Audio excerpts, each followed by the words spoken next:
Hello everyone, a very good evening to all of you.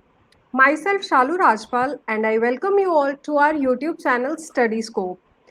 अगर अभी तक आपने हमारे चैनल को सब्सक्राइब नहीं किया है तो प्लीज़ इसे सब्सक्राइब कर लीजिए। और आज मैं और शुभम सर हम दोनों आपके लिए बहुत ही इम्पोर्टेंट टॉपिक पे डिस्कशन करने वाले हैं। जितने भी एस्पिरेंट्स होते हैं जो आईएएस या आरएएस की किसी भी यूपीएससी या पीसीएस एग्जाम की प्रिपरेशन कर रहे होते हैं तो उनको फर्स्ट अटेम्प्ट में कैसे क्लियर कर सकते हैं वो अपना एग्जाम। आज हम इस टॉपिक पे डिस्कशन करने वाले हैं। जो हमारे साथ शुभम सर हैं वो बहुत ही अच्छे प्लेटफॉर्म पे कनेक्टेड हैं, तो उनको डेली बेसिस पे बहुत सारे बच्चे अपने बहुत सारे डाउट्स पूछते रहते हैं, आईएएस एस्पिरेंट्स और पीसीएस एस्पिरेंट्स। तो आज हम वही सारे बहुत सारे जो चैलेंजेस या प्रॉब्लम्स आते हैं बच्चों को अपने प्रिपरेशन के टाइम पे, या जो भी माइंडसेट होता है बच्चों का, क्या क्वेरीज होती हैं, उन सब के बारे में आज हम सर से क्वेश्चंस करेंगे और अपनी डाउट्स को और क्वेरीज को क्लियर करेंगे। तो सर, क्या आप रेडी हो हमारे डाउट्स क्लियर करने के लिए? यस जी मैम। सबसे पहले तो मैं सभी लोगों का धन्यवाद करता हूँ। Thank you so much ma'am, आपका भी। तो स्टार्ट करिए मैम, आज का हमारा सेशन बहुत इंपॉर्टेंट सेशन आज हमारा रहने वाला है। तो स्टार्ट करिए। हाँ जी, फर्स्ट ऑफ ऑल मैं आपको थैंक यू करना चाहूँगी सर, आपने अपने बिजी शेड्यूल में से हमारे लिए टाइम निकाला। Thank you so much. तो अभी हम स्टार्ट करते हैं हमारा सेशन। तो सबसे पहले तो जैसे कि आपको पता है कि आज हम डिस्कस कर रहे हैं कि बच्चे पहले अटेम्प्ट में आईएएस या यूपीएससी को कैसे क्लियर कर सकते हैं।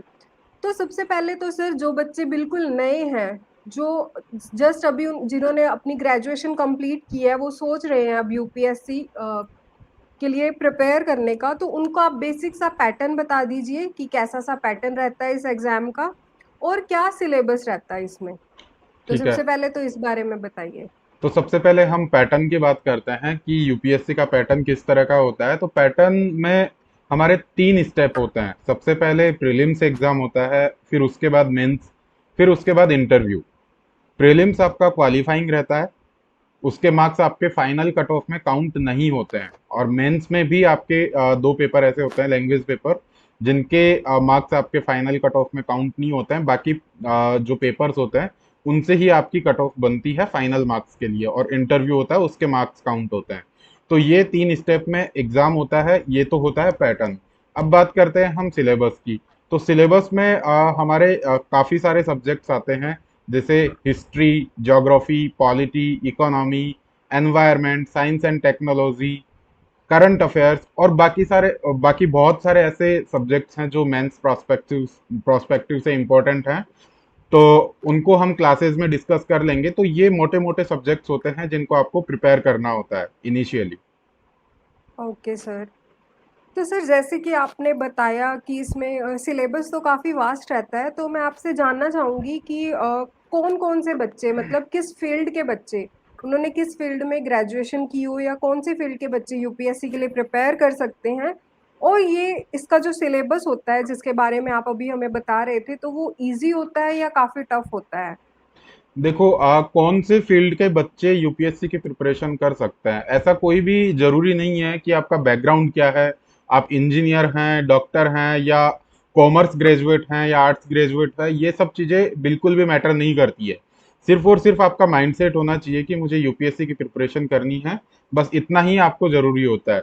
और आपके पास सिर्फ और सिर्फ ग्रेजुएशन की डिग्री होनी चाहिए, बस इतनी ही रिक्वायरमेंट होती है आपकी एलिजिबिलिटी के लिए। और इसके अलावा आपने बात करी सिलेबस की कि सिलेबस टफ है या फिर इजी है।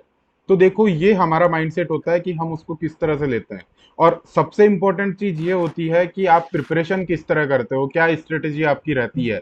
क्योंकि अगर आप प्रॉपर स्ट्रेटेजी के साथ कर रहे हो विथ क्लासेस एंड गाइडेंस, तो आपको सिलेबस बहुत ही इजी लगेगा। अदरवाइज टफ होने के लिए बहुत सारी चीजें हैं, और इसको जो टफ बनाती है वो आपका कंपटीशन है। Okay sir, thank you. तो सर, मेरा नेक्स्ट क्वेश्चन यही है कि हमें क्या क्या सोर्सेज रिक्वायर्ड होते हैं, है ना, हमारी प्रिपरेशन में क्या क्या सोर्सेज हमें चाहिए, और क्लासेस की इसमें क्या इंपॉर्टेंस रहती है, क्या हमें क्लासेस अटेंड करनी चाहिए या सेल्फ प्रिपरेशन करनी चाहिए? देखो ये बहुत अच्छा क्वेश्चन है कि क्या क्या सोर्स होने चाहिए और क्लासेस का क्या इंपॉर्टेंस है। देखो क्लासेस का बहुत ज़्यादा इंपॉर्टेंस है। अगर आप प्रॉपरली क्लासेस कर रहे हैं, कहीं अच्छी जगह से आप क्लासेस कर रहे हैं, तो आपकी प्रिपरेशन बहुत इजी हो जाती है। जैसे कि आपने पिछला क्वेश्चन जो पूछा था कि सिलेबस इजी है या टफ है, तो वो यहीं से निकल के आता है। अगर आप जैसे कि मैं आपको एक एग्जांपल लेता हूँ कि अगर आप 6 क्लास की ज्योग्राफी की एनसीईआरटी की बुक पढ़ रहे हैं, अगर आपने वो किताब पहली बार पढ़ी है, तो आपको हो सकता है कि 20-30% ही समझ में आएगा, आपको पूरा नहीं समझ में आएगा। और यही चीज अगर आपने उसकी अच्छे से क्लास करी है, तो आपको जितने भी उसमें कॉन्सेप्ट्स हैं वो सब क्लियर हो जाएंगे। आपके जो सिलेबस में जो जो दे रखा है 6 क्लास की ज्योग्राफी के एनसीईआरटी में, वो अच्छे से याद भी रहेगा आपको। और उसके बाद आप बुक भी पढ़ोगे तो आपको बुक इजीली समझ में आएगी।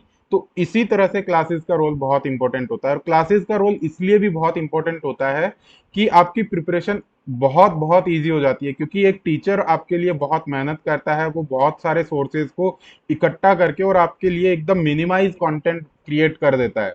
तो ये एक बहुत बड़ा इंपॉर्टेंस होती है आपकी क्लासेस की। Okay sir, thank you. जैसे कि अभी हमें सर ने बताया कि अगर हम कोई किसी भी टीचर की क्लासेस अटेंड करती हैं जो हमारे लिए बहुत ज़्यादा ज़रूरी है, क्योंकि टीचर क्या करता है, बहुत सारे जितने भी अवेलेबल सोर्सेज हैं सब में से जो जो इम्पोर्टेंट चीज़ें हैं वो उसको समराइज फॉर्म में हमें प्रोवाइड करवाता है, तो वो हमारी प्रिपरेशन में बहुत ही इम्पोर्टेंट रोल प्ले करती है।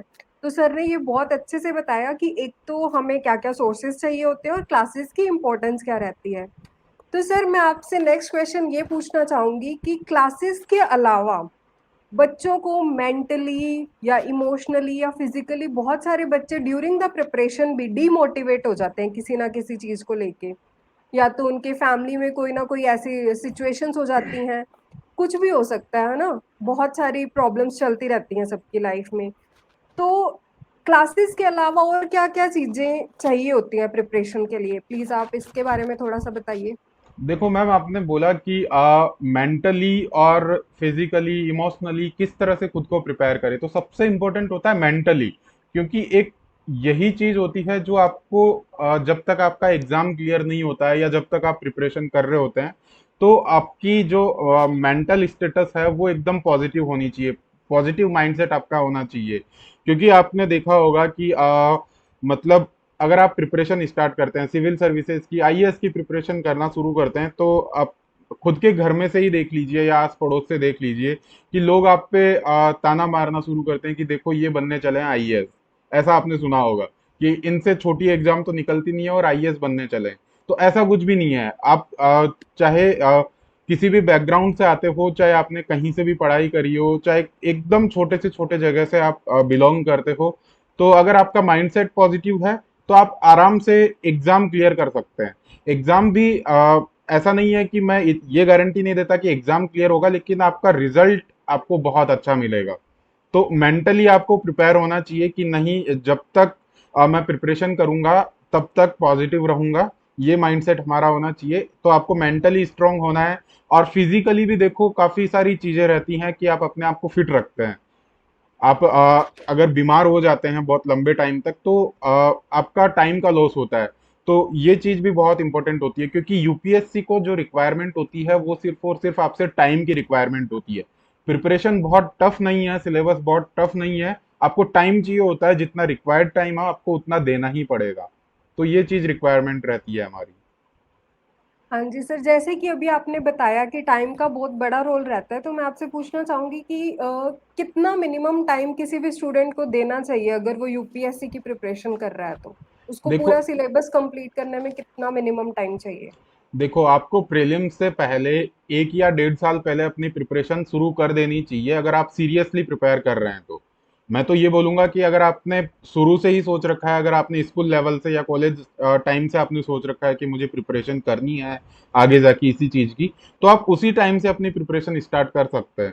लेकिन जो बेसिक रिक्वायरमेंट है टाइम की, वो 1 साल या 1.5 साल आपको रिक्वायर्ड रहती है प्रीलिम से पहले। और आप अगर डेली 7 से 8 घंटे कंसिस्टेंटली एफर्ट लगाते हो, तो इतना टाइम मोर देन सफिशियंट है। Okay sir, thank you. तो नेक्स्ट क्वेश्चन मैं आपसे ये पूछना चाहूँगी कि बहुत सारे बच्चे जैसे दिल्ली जाके प्रिपेयर करना प्रेफर करते हैं यूपीएससी के लिए। तो क्या अगर कोई प्रिपेयर कर रहा है यूपीएससी के लिए तो उसको दिल्ली जाना ज़रूरी है या वो कहीं से भी पढ़ सकता है, अपने घर रह के पढ़ सकता है? जैसे कि बहुत सारे लोगों की फाइनेंशियल कंडीशन बहुत ज़्यादा स्ट्रॉन्ग नहीं होती, तो उनके लिए तो आउट ऑफ टाउन जाके पढ़ना और सब कुछ मैनेज करना थोड़ा मुश्किल हो जाता है। तो कम रिसोर्सेज़ में, है ना? उनके पास जिनके पास थोड़ा कम पैसा है, वो लोग भी कैसे अपनी प्रिपरेशन कर सकते हैं? देखो ये बहुत ही आज के टाइम में बहुत ही बड़ा क्वेश्चन है कि जिसकी फाइनेंशियल स्टेटस इतनी स्ट्रांग नहीं है वो इस चीज के लिए कैसे प्रिपेयर करे। कि लोगों ने इस चीज का जो माहौल क्रिएट कर रखा है कि आपको अगर ये वाली प्रिपरेशन करनी है तो आपको दिल्ली ही जाना पड़ेगा, आपको दिल्ली ही जाना पड़ेगा, ऐसा बिल्कुल भी जरूरी नहीं है। आज का टाइम एकदम चेंज हो चुका है। आपको ऑनलाइन एजुकेशन इतनी अच्छी एजुकेशन प्रोवाइड कर रही है जिसके थ्रू आप अपनी जो यूपीएससी की प्रिपरेशन है इसको इजीली कर सकते हैं। तो आप घर बैठे भी अपनी तैयारी कर सकते हैं। आपको ऑनलाइन बहुत अच्छे अच्छे प्लेटफॉर्म पे क्लासेस मिल जाती हैं, जैसे कि हमने हमारे चैनल पे ही स्टार्ट किया है, एकदम जीरो लेवल से यूपीएससी का बैच स्टार्ट किया है। तो आपको साथ में क्लासेस भी मिलेंगी और फ्री में कंटेंट भी अवेलेबल होता है। बस आपको कुछ एक बुक्स होती हैं जो आपको खरीदनी होती है और आप अपनी प्रिपरेशन घर बैठे कर सकते हैं। बिल्कुल भी जरूरी नहीं है कि आप दिल्ली जाके ही अपनी प्रिपरेशन करें, क्योंकि देखो जो गरीब लोग होते हैं वो इजीली नहीं जा पाते हैं दिल्ली। बहुत लोगों का सपना होता है और वो बहुत ब्राइट स्टूडेंट्स भी होते हैं, लेकिन इसी वजह से वो अपना सपना छुपा लेते हैं कि उनके पास पैसा नहीं होता है प्रिपरेशन के लिए। क्योंकि दिल्ली में आपने देखा होगा कोचिंग्स की फीस जो है 1.5-2 लाख रुपए होती है। उसके अलावा भी आपको हर महीने कम से कम 10 से 15 हजार रुपए एकोमोडेशन के लिए चाहिए होता है। तो ये चीज आपको आज के टाइम में इतना स्पेंड करने की जरूरत नहीं है। आपको ऑनलाइन एजुकेशन या तो बहुत कम पैसे में और या फिर आपको बहुत ही फ्री के अंदर भी आपको बहुत सारी क्लासेस मिल जाती हैं, जैसे कि हमारे चैनल पे फ्री क्लासेस हैं और आपको कंटेंट भी फ्री प्रोवाइड करवाया जा रहा है और साथ में आपको फ्री गाइडेंस भी मिल रहा है, जो सबसे ज्यादा इंपॉर्टेंट है। सर, जैसे कि अभी आपने बताया कि आजकल ऑनलाइन प्लेटफ़ॉर्म से हम प्रिपेयर कर सकते हैं, तो वो भी तो पेड होते हैं और उनकी भी फ़ीस काफ़ी ज़्यादा हाई होती है, तो फिर हमारे पास क्या अल्टरनेटिव है? देखो ऑनलाइन सोर्सेज आपको इतने ज्यादा महंगे नहीं पड़ते हैं। आपने देखा होगा कि ऑफलाइन कोचिंग्स की फीस बहुत ज़्यादा होती है और कुछ एक जगह तो ऐसी हैं जहाँ पे आपको फ्री में ही क्लासेस मिलती हैं। जैसे कि हमारे चैनल पे आपको फ्री में क्लासेस देखने को मिलेंगी, पूरा कंप्लीट सिलेबस आपका वहाँ पर करवाया जाएगा और एकदम फ्री ऑफ कॉस्ट रहेगा और आपको कंटेंट भी फ्री में ही प्रोवाइड करवाया जाएगा। इसके अलावा आप अगर कहीं दूसरा प्लेटफॉर्म भी ज्वाइन करते हैं, चाहे वो कोई भी प्लेटफॉर्म हो, ठीक है, वहां पे भी आप देखेंगे तो अगर उनको ऑफलाइन से कंपेयर करेंगे तो आपकी फीस बहुत कम होती है उनके कंपेयर में। और ये फीस सिर्फ फीस फीस ही नहीं होती है, आपका एकोमोडेशन भी उसमें इंक्लूड रहता है, जो कि आपका हर महीने 10 से 12 हजार रुपए तक पहुंच जाता है और आप घर बैठे वो खर्चा भी आप बचा सकते हैं। तो ये चीज भी इंपॉर्टेंट रहती है। ओके सर, तो जैसे कि हमें ऑनलाइन बहुत सारे सोर्सेज़ हमारे पास अवेलेबल होते हैं, तो हम एक टॉपिक पे बहुत सारे टीचर्स को फ़ॉलो करें या पर्टिकुलर एक टॉपिक के लिए हमें या एक सब्जेक्ट के लिए एक ही टीचर को फ़ॉलो करना चाहिए? देखो ये बहुत अच्छा क्वेश्चन है कि क्योंकि देखो आपको आप ऑनलाइन एजुकेशन में अगर घुस जाते हैं तो आपको बहुत सारे सोर्सेज देखने को मिलते हैं, क्योंकि फिर वो एक डिस्ट्रैक्शन भी क्रिएट करता है। ऑनलाइन एजुकेशन बहुत बड़ा डिस्ट्रैक्शन होता है, क्योंकि आपको एक ही सब्जेक्ट के बहुत सारे टीचर्स भी देखने को मिलेंगे, बहुत सारी बुक्स भी आपको देखने को मिलेंगी आपको। और आप सबसे इम्पोर्टेंट ये चीज है कि आप कोई भी कंटेंट देखेंगे किसी भी चैनल का या किसी भी प्लेटफॉर्म का, आपको हर एक चीज पसंद आने लगेगी। तो ये सबसे बड़ा फैक्टर है। तो आप कोई भी चीज फॉलो कर रहे हो, चाहे किसी भी टीचर को फॉलो कर रहे हो, तो आप उसी को ही परमानेंट कर लीजिए अपना उस सब्जेक्ट के लिए। आप सब में सर्च करके उस सब्जेक्ट को परमानेंट कर लीजिए उस सब्जेक्ट के लिए। जैसे कि मैं आपको एक एग्जांपल देता हूँ इकोनॉमी के लिए। आप देखेंगे कि इकोनॉमी की मार्केट में इतनी सारी बुक्स हैं और सारी की सारी बुक्स बहुत अच्छी हैं। जैसे कि रमेश सिंह सबसे ज्यादा पॉपुलर बुक है इकोनॉमी के लिए। उसके अलावा संजीव वर्मा की श्रीराम आईएएस एकेडमी के जो नोट्स है वो हो गए। अब तो नितिन सिंघानिया की बुक भी आ गई है। तो ये सारी बुक्स बहुत बहुत ही पॉपुलर बुक्स हैं इकोनॉमी के लिए, लेकिन आपको सारी बुक्स के पीछे नहीं भागना है। आपको कोई भी बुक फॉलो करनी है, एक बुक फॉलो करिए, उतना मोर देन सफिशियंट होती है।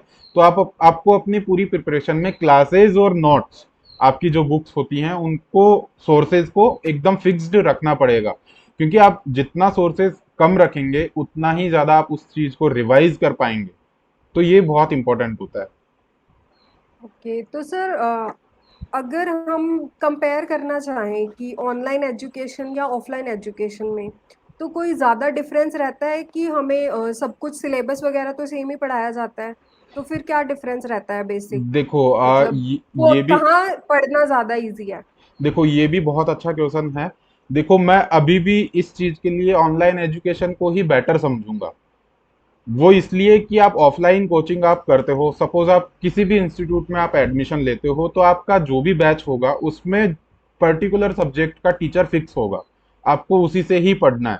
तो जरूरी नहीं है कि आपको हर एक सब्जेक्ट का टीचर अच्छा ही मिले और आपके अकॉर्डिंग ही मिले। लेकिन आपके पास ऑनलाइन बहुत सारे ऑप्शंस रहते हैं। आपको अगर किसी सब्जेक्ट का टीचर पसंद नहीं आया तो आप उसको स्विच कर सकते हैं किसी और दूसरे फैकल्टी के ऊपर। तो ये बहुत बड़ा बेनिफिट होता है। Okay sir, thank you. Next मैं आपसे ये पूछना चाहूँगी कि जैसे कि आप डेली बेसिस पे बहुत सारे आईएएस एस्पिरेंट से ही डील करते हो, तो क्या-क्या प्रॉब्लम्स या चैलेंजेस आते हैं उन बच्चों को अपनी डेली प्रिपरेशन में? देखो प्रॉब्लम्स यही रहते हैं कि सबसे इंपॉर्टेंट फैक्टर होता है अपना माइंडसेट। लोग प्रिपरेशन करना तो स्टार्ट कर लेते हैं जोश ही जोश के अंदर कि हाँ अब तो मैं आईएएस बनूंगा, लेकिन वो प्रिपरेशन कंटिन्यू नहीं कर पाते हैं, वो जोश कंटिन्यू उनका रह नहीं पाता है, वो डिमोटिवेट हो जाते हैं। लेकिन आपको डिमोटिवेट नहीं होना है, आपको डिटर्मिनेशन रखना पड़ेगा। अगर आप में डिटर्मिनेशन होगा तो आप डेफिनेटली पढ़ाई भी करेंगे, और पढ़ाई करेंगे तो आपको रिजल्ट्स भी अच्छे मिलेंगे। तो सबसे बड़ा जो प्रॉब्लम निकल के आती है वो यही है कि लोग अपनी प्रिपरेशन को बीच में ही छोड़ देते हैं। तो ये चीज होती है। एक दूसरी चीज, उनको एक प्रॉपर गाइडेंस नहीं मिल पाता है, क्योंकि ये प्रिपरेशन ऐसी है कि अगर आपको अच्छा गाइडेंस नहीं है तो आप अपनी प्रिपरेशन ठीक से नहीं कर पाओगे। आपको पता ही नहीं चलेगा कि आप किस डायरेक्शन में जा रहे हैं, आप सही कर भी रहे हैं या नहीं कर रहे हैं। जैसे कि मान लीजिए कि आप आंसर राइटिंग कर रहे हैं मेंस के लिए, तो आप आंसर राइटिंग कर तो रहे हैं लेकिन उसको प्रॉपर वे में कर रहे हैं या नहीं कर रहे हैं। आपको गाइडेंस की जरूरत होती है, आपको किसी को चेक करवाने की जरूरत होती है अपने आंसर्स टाइम टू टाइम। तो ये भी बहुत बड़ा इंपॉर्टेंट फैक्टर होता है कि आपको अच्छा गाइडेंस भी मिल पाए। उसके अलावा आपको रिसोर्सेज, कि आपको प्रॉपर रिसोर्सेज मिल पा रहे हैं या नहीं, जैसे कि करंट अफेयर्स है, वो सबसे बड़ा प्रॉब्लम क्रिएट करता है बच्चों में कि करंट अफेयर इतना वास्ट है, इतना वास्ट कि उसकी कोई लिमिट नहीं है, कि बच्चे सोचते हैं कि हम कहाँ से पढ़े क्या पढ़े। क्योंकि आपने देखा होगा लोग द हिंदू भी फॉलो करते हैं, इंडियन एक्सप्रेस भी फॉलो करते हैं, बहुत सारी गवर्नमेंट वेबसाइट्स हैं, पीआईबी, ये सब भी फॉलो करते हैं, जो गवर्नमेंट न्यूज चैनल्स हैं उनको भी फॉलो करते हैं। तो इतना आपको कुछ करने की जरूरत नहीं है, बहुत सारी मैगजीन्स भी फॉलो करते हैं इवन दो। तो इतना आपको कुछ फॉलो करने की जरूरत नहीं है। अपने सोर्सेज लिमिटेड रखो, क्लासेस लिमिटेड रखो। चाहे से न्यूज़पेपर की बात करते हैं तो कोई भी एक न्यूज़पेपर आप पढ़िए, चाहे इंडियन एक्सप्रेस ही आप पढ़ लीजिए। जरूरी नहीं है कि आपको द हिंदू ही पढ़ना है, क्योंकि बहुत लोग ऐसे होते हैं जिनको द हिंदू समझ में ही नहीं आता है, उसकी लैंग्वेज टफ होती है। तो ऐसा कोई भी जरूरी नहीं है। द इंडियन एक्सप्रेस जो न्यूज़पेपर है वो भी बहुत अच्छा न्यूज़पेपर है, वो भी आप फॉलो कर सकते हैं। उसके अलावा आप क्लासेस लो, जो भी डेली न्यूज एनालिसिस होती है वो आप कर सकते हैं किसी पर्टिकुलर सोर्स से। तो इस तरह के करंट अफेयर्स में भी प्रॉब्लम फेस करने को मिलती हैं। इसके अलावा लोगों से सबसे एक बड़ा इशू निकल के आता है टाइम मैनेजमेंट, कि सर वो टाइम मैनेजमेंट ही नहीं कर पाते हैं कि किस तरह से टाइम मैनेजमेंट करें अपना। स्पेशली वो लोग जो जॉब करते हैं, जॉब के साथ प्रिपरेशन कर रहे हैं, वो किस तरह से टाइम मैनेज करें। तो देखो जो जो जो लोग जॉब कर रहे हैं उनको मैं यही बोलूंगा कि अपना जो टाइम है उसको शिफ्ट के अंदर डिवाइड कर लीजिए। आप मॉर्निंग में 2 घंटे निकालिए, जो भी ऑफिस में जितना भी टाइम आपको मिलता है उसको मैक्सिमाइज करने की कोशिश करिए, चाहे से आप आधा घंटा ही क्यों ना निकालते हो, तो उसको भी मैक्सिमाइज करो। उसके बाद आप लेट नाइट तक पढ़ सकते हो। अगर आप लेट नाइट तक पढ़ते हो, अगर अर्ली मॉर्निंग पढ़ते हो तो वो टाइम आपका अर्ली मॉर्निंग होना चाहिए, जो ज्यादा टाइम है वो। तो टाइम मैनेजमेंट एक बहुत बड़ा इंपॉर्टेंट इशू है। और जो रेगुलर फुल फ्लेज्ड प्रिपरेशन कर रहे हैं उनके लिए भी ये चीज रहती है कि किस तरह से हम टाइम को मैनेज करें, कि हम डेली कितने सब्जेक्ट पढ़ें, क्या क्या चीज डेली पढ़े, किस तरह से हमारा शेड्यूल रहे। तो ये चीज भी बहुत इंपॉर्टेंट होती है। तो आपको 2 सब्जेक्ट प्लस करंट अफेयर्स लेके चलना है, इससे ज्यादा कुछ नहीं करना है। बाकी चीजों को रिवाइज करते हुए चलो, क्योंकि देखो ये भी एक इम्पोर्टेंट फैक्टर है कि बच्चे पढ़ते तो रहते हैं लेकिन उसको रिवाइज नहीं करते हैं, और पिछला कंटेंट आपका साफ होते जाता है, आपके दिमाग से हटते जाता है। तो रिवीजन एक बहुत बड़ा इंपॉर्टेंट फैक्टर है आपकी पूरी प्रिपरेशन में। अगर आप टाइम टू टाइम रिवाइज करेंगे तो आपको रिजल्ट भी अच्छे मिलेंगे। देखिए, आज आपकी रिवीजन की भी जो स्ट्रेटेजी रहती है वो उसको आप तीन तरह से डिवाइड कर सकते हैं। एक तो आपका डेली बेसिस का रिवीजन, आप पूरे दिन में जो भी पढ़ रहे हो उसको daily end of the day revise करो। और नेक्स्ट डे जब आप अपना स्टार्ट कर रहे हो तो आप अपने जो प्रीवियस डे पढ़ा है एक बार उसको फटाफट से फिर से रिवाइज कर लो, आप पेज पलट के रिवाइज कर लो। एक आपकी होनी चाहिए वीकली रिवीजन स्ट्रेटेजी, कि आपने पूरे वीक में जो पढ़ा है उसको आप एक दिन रिवाइज करो और उसी दिन आपने जितने टॉपिक कंप्लीट किए हैं पूरे वीक में उसके क्वेश्चंस भी आप साथ में प्रैक्टिस करते हुए चलो, ताकि आपके पूरे सिलेबस पे कमांड होगी। और एक स्ट्रेटेजी आपकी मंथली होनी चाहिए। तो एक ये भी बहुत बड़ा इशू रहता है। Okay sir, thank you. जैसे कि अभी सर ने बताया कि रिवीजन का बहुत ही इम्पोर्टेंट रोल रहता है, तो आप सब लोग प्लीज़ इस पॉइंट पे ज़रूर ध्यान दीजिएगा, जितने भी लोग किसी भी एग्ज़ाम की प्रिपरेशन कर रहे हैं तो। सर, नेक्स्ट क्वेश्चन मैं आपसे ये पूछना चाहूँगी कि बहुत सारे बच्चे, चाहे वो ऑनलाइन कोचिंग लेते हैं, चाहे ऑफलाइन लेते हैं, तो उनका मेन फोकस रहता है क्लासेस अटेंड करने पे, और वो सेल्फ स्टडी के लिए ज़्यादा टाइम नहीं निकाल पाते। तो इन दोनों में कैसे बैलेंस करके चलना चाहिए उनको? देखो, ये भी अच्छा क्वेश्चन है कि लोग ऑनलाइन एजुकेशन का ये भी एक नेगेटिव पॉइंट रहता है। जैसा मैंने आपको बताया, लोग बिंज वॉच करते हैं, क्लासेस देखना शुरू करते हैं तो जब तक वो खत्म ही नहीं होती है तब तक वो देखते ही रहते हैं। आपको ऐसा बिल्कुल भी नहीं करना है। आप अपना पर्टिकुलर कि आपको कितनी क्लासेस करनी है, या तो आप टॉपिक वाइज क्लासेस करिए या चैप्टर वाइज क्लासेस करिए। कि आपका पर्टिकुलर कोई टॉपिक खत्म हो गया है क्लास के थ्रू, तो आप क्लास को बंद करिए, उसके बाद उसको बुक में से रिवाइज करिए। आप अपने नोट्स बनाइए, क्लास के रनिंग नोट्स आपके होने चाहिए। उसके अलावा आप जब बुक पढ़ रहे हैं उस पर्टिकुलर टॉपिक के लिए, तो आप बुक में से भी आपको कुछ ऐड ऑन करना होता है आपको अपने नोट्स में, तो उसको ऐड ऑन करिए। उसके अलावा आप अपने क्वेश्चंस की प्रैक्टिस करिए। आपको मार्केट में बुक्स मिल जाएंगी टॉपिक वाइज क्वेश्चंस प्रैक्टिस के लिए, तो आप क्वेश्चंस की प्रैक्टिस करिए। आपको बिंज वॉच बिल्कुल भी नहीं करना है। लोग एक एक ही बार में पूरा सब्जेक्ट क्लासेस के थ्रू ही खत्म कर देते हैं और उसके बाद में बुक पढ़ना स्टार्ट करते हैं, तो ये वाली स्ट्रेटेजी भी बिल्कुल गलत होती है। Okay sir, thank you. तो नेक्स्ट आप हमें ये बताइए कि क्या यूपीएससी ईज़ी है? ईज़ी कैसे है यूपीएससी को देखो के लिए पढ़ना या क्लियर करना इसको? देखो, अगर आप अपनी प्रिपरेशन को एक प्रॉपर डायरेक्शन में करते हैं, अच्छी स्ट्रेटेजी के साथ, अच्छे गाइडेंस में, अच्छी जगह से क्लासेस करके, तो आपको लगेगा कि हाँ, मेरे लिए एकदम इजी होते जा रहा है, टाइम से सब कुछ आसान बनते जाता है। लेकिन इनमें से आप अगर किसी भी चीज में लैक करते हैं तो वही चीज आपको टफ बना देती है। आपने देखा होगा, आप जब भी एकदम जीरो लेवल पे अगर हैं और आप अपनी प्रिपरेशन को स्टार्ट करते हैं तो आपके दिमाग में बहुत सारे थॉट्स होते हैं कि मैं प्रिपरेशन तो कर रहा हूँ, क्या ये मेरा सही डायरेक्शन है, कि मैं कर भी पाऊंगा या नहीं कर पाऊंगा। तो बहुत सारे आपके दिमाग में क्वेश्चंस रहते हैं कि एग्जाम क्लियर नहीं होगा, बहुत बड़ा एग्जाम है। तो ऐसा बिल्कुल भी नहीं है। अगर आप देखेंगे, आप 10 दिन अपना टारगेट करेंगे, अगर आप 10 दिन को सिर्फ उतना टारगेट करिए कि मुझे 10 दिन में क्या पढ़ना है, सिर्फ आप अपने आप को उसी चीज से रिव्यू करिए कि हाँ, मैंने जो 10 दिन में अपना टारगेट लिया था उसको मैंने ठीक से किया है या नहीं। अगर आपको लगेगा कि मैंने किया है तो आप आगे भी वो चीज कर लेंगे। क्योंकि यूपीएससी को जो सबसे इंपॉर्टेंट होता है वो टाइम की रिक्वायरमेंट होती है। अगर अगर आप प्रॉपरली टाइम दे रहे हैं, जितना टाइम उसको रिक्वायर है, टाइम देते हुए चल रहे हैं, सिलेबस की जितनी डिमांड है उस तरह से आप पढ़िए, तो चीजें आसान होती जाती है। आपका माइंडसेट पॉजिटिव होना चाहिए, एनर्जी पॉजिटिव होनी चाहिए, आपकी वाइब्स पॉजिटिव होनी चाहिए। और कभी कभी आपका अच्छे लोगों से डिस्कशन भी होना चाहिए, क्योंकि वो चीज भी आपको काफी मोटिवेट करती है। क्योंकि आप देखेंगे कि जिस तरह के लोगों से आप मिलेंगे आपकी सोच उस तरह से उसी तरह से आपकी सोच काम करती है। तो ये भी एक बहुत बड़ा इंपॉर्टेंट फैक्टर रहता है। ओके, तो सर हमें यहाँ पे ये समझाना चाहते हैं कि हमारा जो बहुत बड़ा गोल हमने सेट किया है हमारे लिए कि हमें आईएएस बनना है, ठीक है, यूपीएससी को क्रैक करना है, तो उस बड़े गोल को अचीव करने के लिए हमें छोटे छोटे गोल्स बनाने चाहिए। हमें हमारा वीकली या मंथली या 15 डेज का टारगेट रखना चाहिए कि हमें इतने टाइम में इतना सिलेबस कंप्लीट करना है।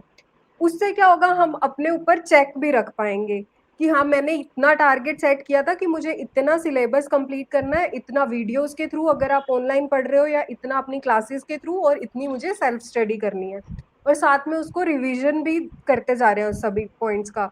तो अगर आप अपने छोटे-छोटे टारगेट्स को अचीव करते जाएँगे, तो आपने जो अपने लिए बहुत बड़ा गोल सेट करा है, वो अचीव करने में भी आपको बिल्कुल भी कोई भी प्रॉब्लम नहीं होगी। तो सर नेक्स्ट ये है कि बहुत सारे लोग बहुत अच्छे से प्रिपेयर करते हैं, लेकिन फिर भी कहीं न कहीं मैं ये जानना चाहूँगी कि लक फैक्टर का भी कोई रोल रहता है क्या? कि अगर हम कॉम्पिटिटिव एग्ज़ाम्स की प्रिपरेशन कर रहे हैं?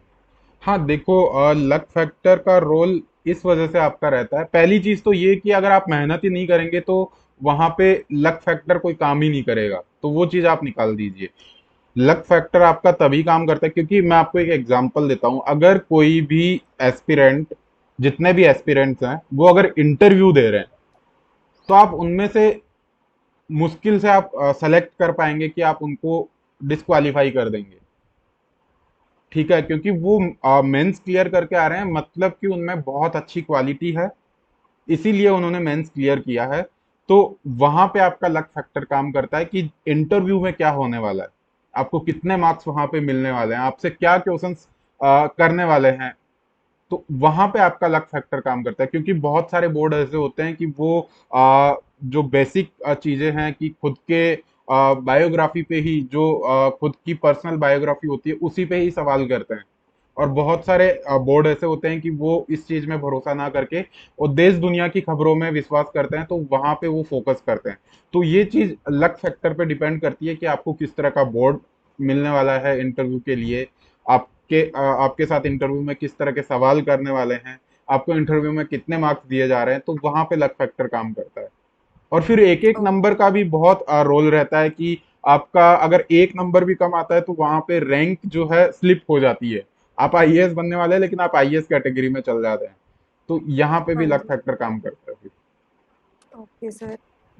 तो सर अगर जैसे कि बहुत सारे अटेम्प्ट्स कर लिए किसी ने, बहुत मतलब 3-4 अटेम्प्ट्स दे चुका है कोई एस्पिरेंट अगर यूपीएससी के, और फिर भी उसका यूपीएससी क्लियर नहीं हो रहा, तो बहुत सारे लोग डीमोटिवेट हो जाते हैं। अगर कोई 2 अटेम्प्ट भी कर लेता है, 2 बार भी अटेम्प्ट कर लेता है एग्ज़ाम, उसको वो डीमोटिवेट होने लग जाता है कि मुझसे तो नहीं हो रहा, तो उनको क्या करना चाहिए?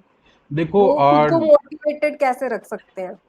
बिल्कुल, ये बहुत मतलब हर एक एस्पिरेंट का ये सवाल होता है कि हमने अगर यूपीएससी क्लियर नहीं किया तो फिर हम क्या करेंगे। ये हर एक एस्पिरेंट के दिमाग में होता है, क्योंकि बहुत सारे एस्पिरेंट तो ऐसे भी होते हैं कि जो अपनी बहुत अच्छी जॉब कर रहे होते हैं, और गवर्नमेंट जॉब उसको छोड़ के आ जाते हैं इसी रिस्क पे कि अगर यूपीएससी नहीं हुआ तो वो क्या करेंगे। तो सबसे पहली चीज तो मैं आपको ये बता देता हूँ कि अगर आप ऑनेस्टली अगर ये प्रिपरेशन कर रहे हो, तो आपकी ये प्रिपरेशन कभी भी वेस्ट नहीं जाएगी। अब ऑनेस्टली का मतलब होता है कि आपको प्रिपरेशन में जो कुछ भी चाहिए वो आप पूरा ईमानदारी से दे रहे हैं, चाहे टाइम चाहिए या कुछ भी चाहिए, वो आप पूरा ईमानदारी से एफर्ट लगा रहे हैं। तो अगर आपने इतना किया तो आपकी प्रिपरेशन बिल्कुल भी वेस्ट नहीं जाएगी।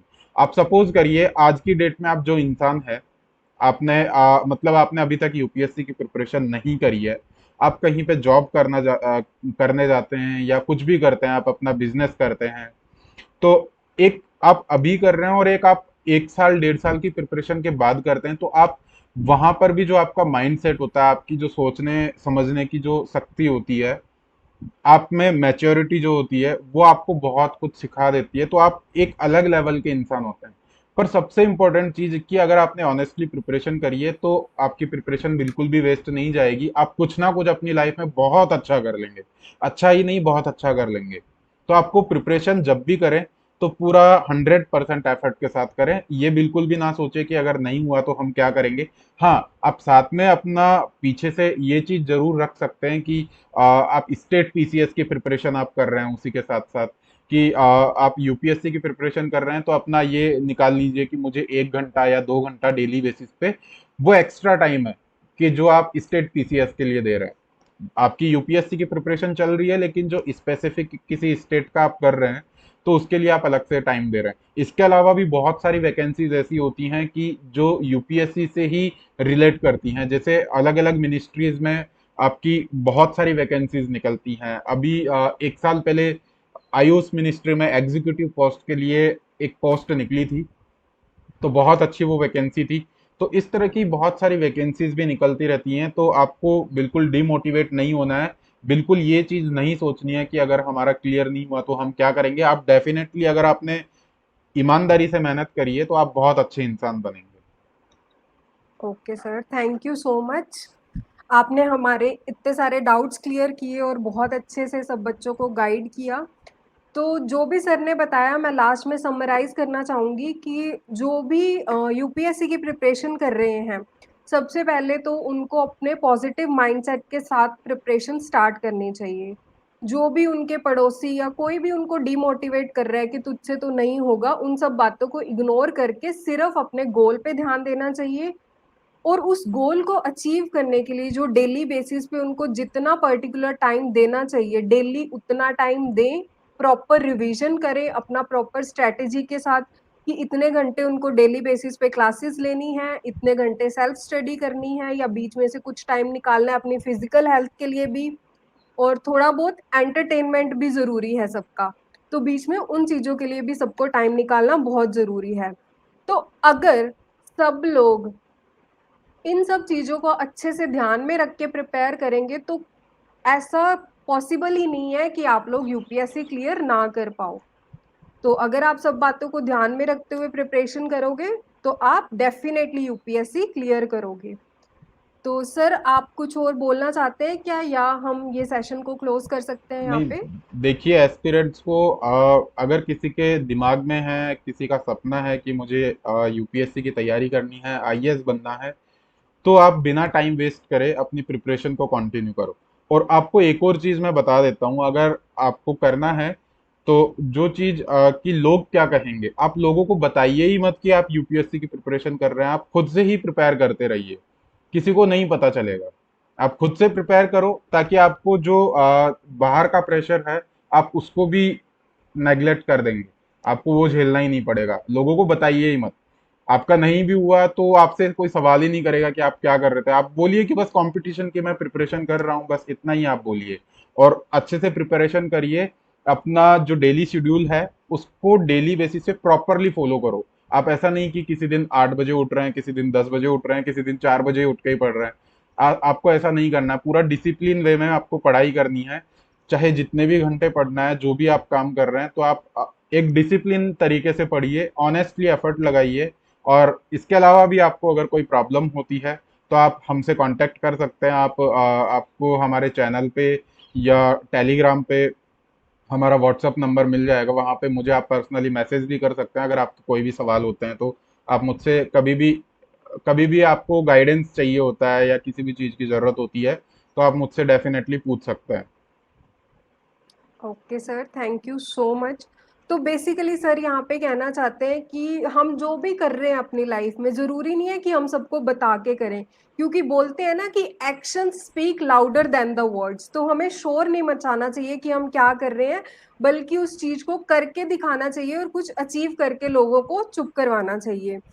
तो अब हम हमारे इस वंडरफुल सेशन को एक बहुत ही अच्छे कोटेशन के साथ क्लोज करेंगे, जो कि है कि इंतजार करने वालों को सिर्फ उतना ही मिलता है, इंतजार करने वालों को सिर्फ उतना ही मिलता है जितना कोशिश करने वाले उनके लिए छोड़ देते हैं। तो इसलिए बिल्कुल भी इंतजार मत कीजिए और जल्दी से अपनी प्रिपरेशन को स्टार्ट कीजिए। Thank you so much once thank again you, sir thank कि यू, आपने हमारे लिए इतना टाइम निकाला। Thank thank you you so much, thank you so and much. Bye all of you. अगर आपको ये सेशन अच्छा लगा तो प्लीज इसे लाइक कीजिए और जितना ज्यादा हो सके इस वीडियो को शेयर कीजिए। Thank you.